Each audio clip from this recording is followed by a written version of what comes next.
नमस्कार दोस्तों।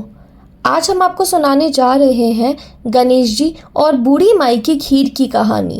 एक बार गणेश जी ने पृथ्वी के मनुष्यों की परीक्षा लेने का विचार किया। वे अपना रूप बदलकर पृथ्वी पर भ्रमण करने लगे। उन्होंने एक बालक का रूप बना लिया। एक हाथ में एक चम्मच में दूध ले लिया और दूसरे हाथ में एक चुटकी चावल ले लिए और गली गली घूमने लगे। साथ ही साथ आवाज़ लगाते चल रहे थे, कोई मेरे लिए खीर बना दे, कोई मेरे लिए खीर बना दे। कोई भी उन पर ध्यान नहीं दे रहा था, बल्कि लोग उन पर हंस रहे थे। वे लगातार एक गांव के बाद दूसरे गांव इसी तरह चक्कर लगाते हुए पुकारते रहे, पर कोई खीर बनाने के लिए तैयार नहीं था। सुबह से शाम हो गई, गणेश जी लगातार घूमते रहे। फिर एक बुढ़िया थी। शाम के वक्त वह अपनी झोपड़ी के बाहर बैठी हुई थी। तभी गणेश जी वहां से पुकारते हुए निकले कि कोई मेरी खीर बना दे, कोई मेरी खीर बना दे। बूढ़ी माँ बहुत कोमल हृदय वाली थी। उसने कहा, बेटा इधर आओ, मैं तेरे लिए खीर बना देती हूँ। गणेश जी ने कहा, माई अपने घर में से दूध और चावल लेने के लिए बर्तन ले आओ। बूढ़ी माँ एक कटोरी लेकर जब झोपड़ी के बाहर आई तो गणेश जी ने कहा, अपने घर का सबसे बड़ा बर्तन लेकर आओ माई। बूढ़ी माँ को थोड़ी हिचकिचाहट हुई, पर उसने कहा, चलो बच्चे का मन रख लेती हूँ। और अंदर जाकर वह अपने घर में से सबसे बड़ा पतीला लेकर बाहर आई। गणेश जी ने चम्मच में से दूध पतीले में डालना शुरू किया। तब बूढ़ी माँ के आश्चर्य की सीमा ना रही जब उसने देखा दूध से पूरा पतीला भर गया है।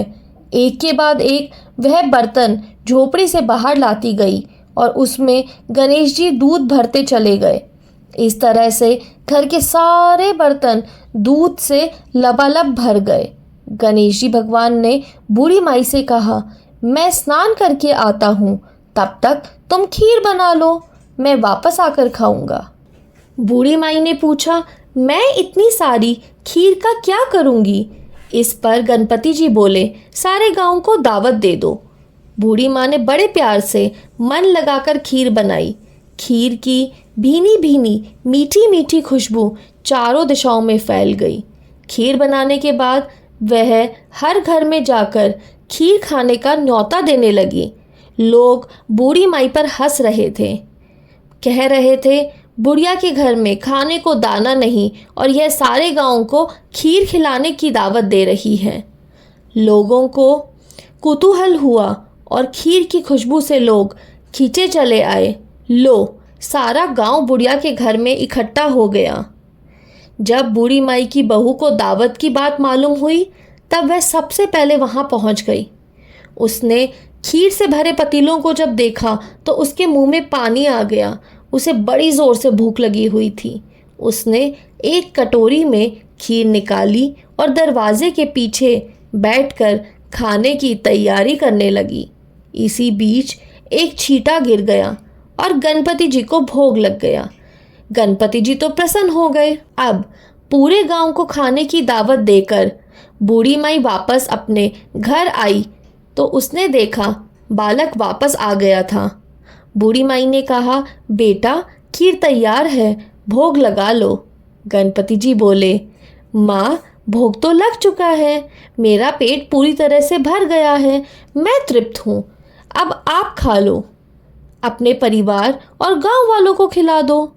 बूढ़ी माई ने कहा, यह तो बहुत ज़्यादा है, सबका पेट भर जाएगा, इसके बाद भी यह बच जाएगी, खीर का मैं क्या करूँगी?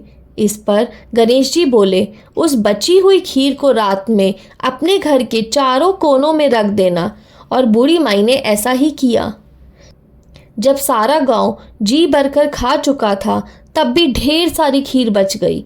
उसने खीर के सभी पात्रों को अपने घर के चारों तरफ रख दिया और जाकर सो गई।